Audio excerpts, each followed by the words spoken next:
Cancer, it's Jo from Angels and Ancestors and Lovelies. This is your What the Fuck reading, 5th to the 18th of July. Let's quickly get you some energy cards out while we're having a chat. Yeah, so I'm having 2 weeks off in August. Please be aware of that. I'm not available for private readings for the first 2 weeks. Right, I think it's right up until the 16th is when I restart again. Any and all readings are going to stop that first 2 weeks, so I will try and get as many done in July as I possibly can, but I might have to do the month of August as one whole reading rather than 2 separate ones. And then in September I'm going back to weekly readings. So, my darlings, week 1, you have a higher view, Cancer. It just means you're changing your perspective. You're going to be looking at things from different angles, and it may be that you will look at things from a much more educated point of view. You might have been through something similar yourself, or it may be something that you're repeating the pattern of because you haven't quite learnt the lesson, and this time the perspective for you will be completely different in week 1. In week 2, you have shining through. This is you making a mark for yourself. This is you coming through the healing. It's coming through cutting away old debris, and it is you just shining like a beautiful star, and then great and full. Yeah, I can see that. So you're going to feel so full up with so much that is going right for you over the next fortnight that you are going to get, I'm going to kind of hazard a guess, you're going to get the essence of what being great and full is actually all about. Rather than just sort of like say the words, oh, grateful. No, be great and full. So that's exactly what they're saying. Be great at what you're doing. Be great at this shining through, and do what you do for other people as normal, but with that added touch of magic and looking at things from a different perspective. And that will bring you this essence of feeling great, but feeling full at the same time. And that's your essence of being grateful. So let's get on with your What the Fuck reading. Could I have what started the What the Fuck? Thank you for Cancer. I didn't even get the words out.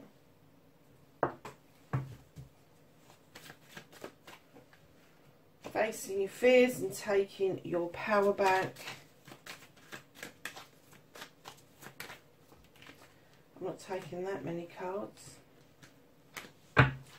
Manifestation and wish fulfillment.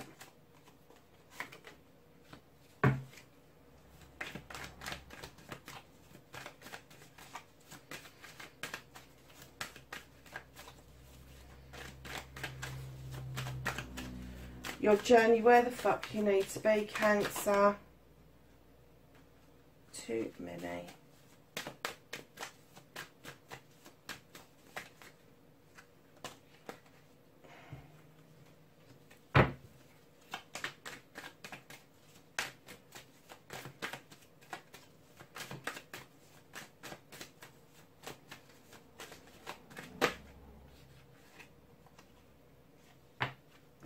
That's what you can do about the situation.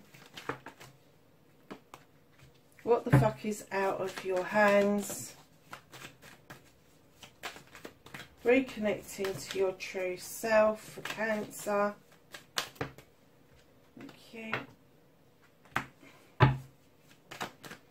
And then the outcome. What the fuck is happening next? Okay, darling. So, what started your What the Fuck? You've got the Wild Hunt. You've shone a light into that hunt, and it's uncovered something, either a truth or an untruth or a pathway forward.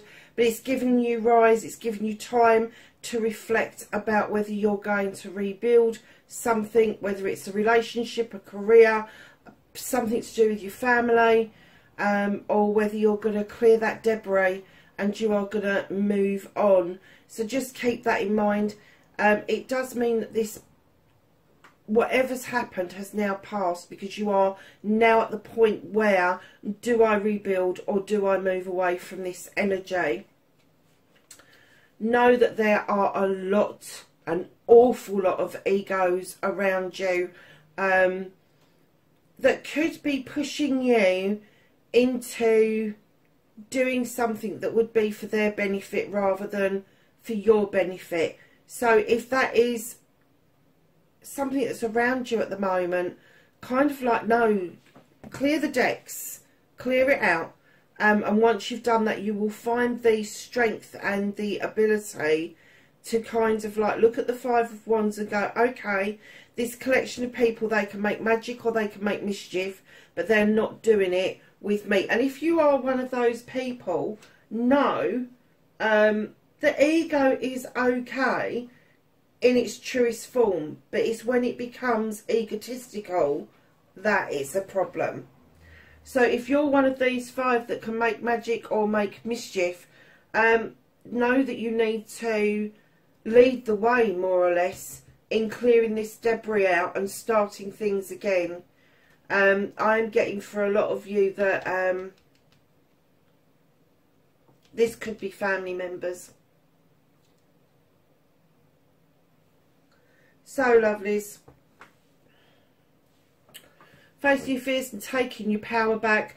After this, I am getting with the Queen of Pentacles. She could be an energy around you, but I got clearly from Spirit that you're going to feel a lot more grounded than you have been over the last few months. That's why you've got the Queen of Pentacles come out. I get that this is your energy wanting to look over your kingdom and thinking, yep, I've done a good job. Yep, I'm going to sit here and I'm going to feel grounded and rooted because I've done everything that I should do to bring on friends, family, career, all of that sort of stuff. But you're sitting there looking over your kingdom, knowing that you have given as much to your subjects as you have to yourself. So just know that you are going to feel almost completely grounded with the Queen.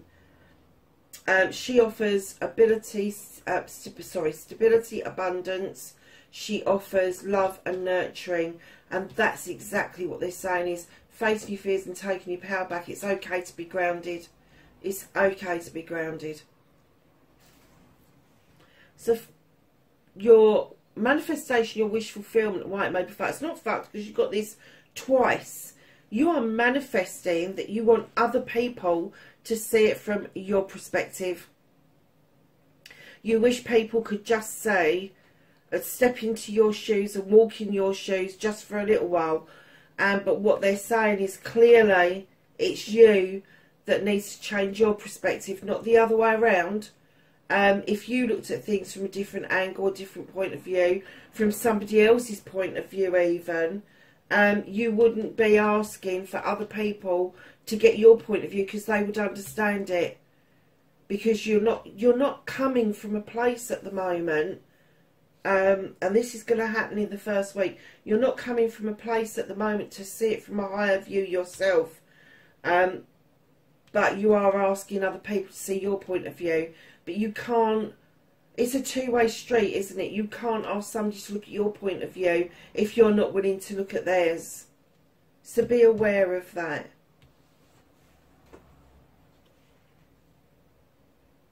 Your movement, your journey, where the fuck you need to be. You've got the Sith. I will go into the explanation in a minute, but I clearly heard know your magic. Know your strength in your magic. This Sith, she's described as a witch or a fairy in folklore. She draws energy down from the moon and the goddess. She allows the fae folk to add that little extra something to her magical potions, but she is highly intuitive, highly magical, knows her shit, and that's what they're trying to get at. Even if you were to be able to put out there a single sentence, you know that you've got the power to make that come around. So know your power, know your strength. That's what they're saying to you. Know who you are and how this magic affects other people.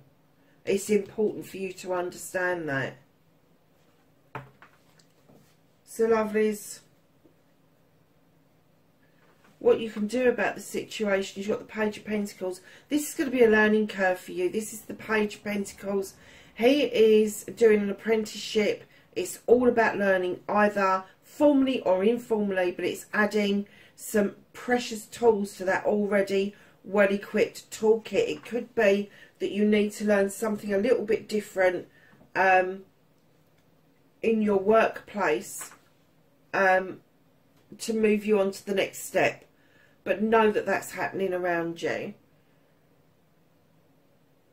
You've also got the Page of Aries. This is drawing energy down from the universe in order for you to use your knowledge, your wisdom, and allow the moon to unearth a truth or an untruth for you. And then you will use your knowledge and wisdom in order to make a decision around that situation. I'm not getting an essence of this situation. I'm just getting that something has happened that made you look at these egos around you. And I know you want other people to look at your perspective in this issue, but they're saying, no, you need to change your perspective in order for other people to understand you. But you are going to do it in a really grounded kind of way. So what you can't do about this situation is know that walking this pathway is going to gather in knowledge and wisdom for you, and your companion, your guide, whoever you think it is from the spirit realm who is walking with you, offers you the strength in order to gather this knowledge and this wisdom. And this is a lifelong pathway, so there is nothing that you can do about it. It is something you have got to go through because it is your lesson.